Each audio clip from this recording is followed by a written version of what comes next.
My name is Richard Wayfield and I'm in London, Ontario, Canada. I'm going to take an issue with those just two rows that were put in your presentation because I'm quite convinced that there's more than two rows.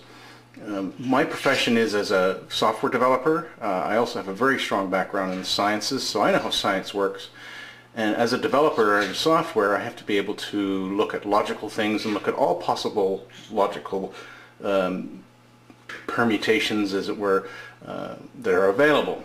Now, with this global warming thing, there's actually four major categories that are available to us. The first one is that global warming is caused by humans and is fixable. The second one is global warming is caused by humans and is not fixable. Global warming is not caused by humans, is a natural cycle and hence is not fixable. And global warming doesn't exist at all. Within each of those three on global warming, it can either be a disaster, have no effect, or be positive for humans. Those are the three possibilities. Now, this has nothing to do with evidence. This is just possibilities. Then we have our columns of how we fix it and whether or not we ignore it.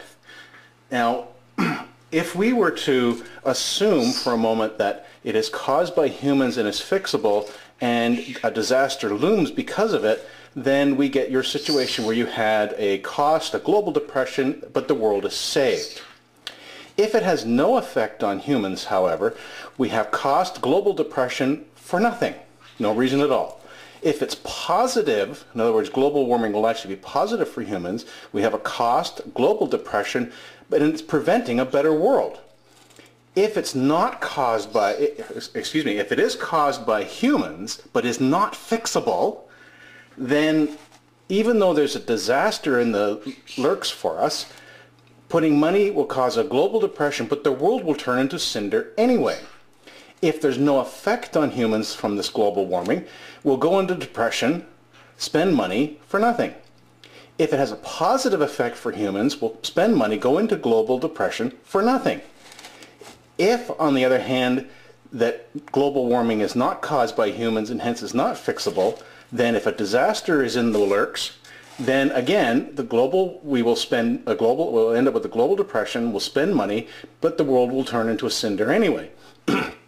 If there's no effect, we will go into a depression for nothing. If it's a positive effect, we will go into depression for nothing. If there is no global warming, we will spend all this money for nothing. So out of these 10 possibilities, we have a 100% chance of going into depression, 10% chance to save the world, 60% chance of doing nothing but spending all the money and going into depression anyway, 10% prevents us from getting better, and 20% the world becomes a cinder. If we do nothing, the world will turn into a cinder anyway, or the status will be as is, or we'll have a better environment. And we get that all the way down.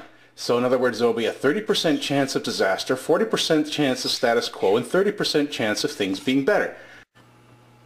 So where is the evidence lie in all of these cells? Well, the evidence lies in whether or not there's evidence for disaster on the horizon, whether or not there's no effect on humans, or whether or not there is a positive effect on humans through global warming.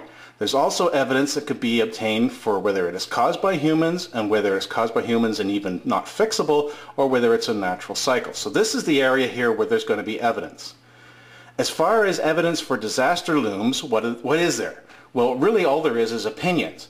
People are saying that, well, because it's going to be 2 or 3 degrees above normal temperatures, it's going to be disastrous. We're going to have glaciers melting all over the place. We're going to lose all of the ice in the Arctic and the Antarctic, and sea levels are going to rise, and everything's going to turn into desert. Well, those are just opinions. There's really no physical evidence to support that.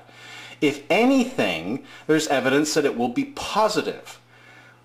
150 million years ago, CO2 levels were 4 times current levels of CO2.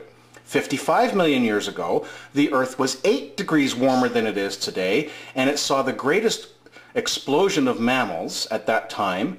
Also, we had tropical forests all the way up to the Arctic Circle, including palm trees in Greenland. So it's quite possible that an increase in temperature will have a positive effect for humans.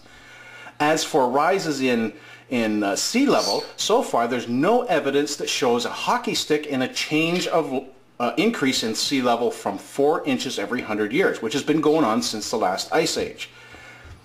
So what evidence is there that it is fixable? What evidence is there that it's not fixable?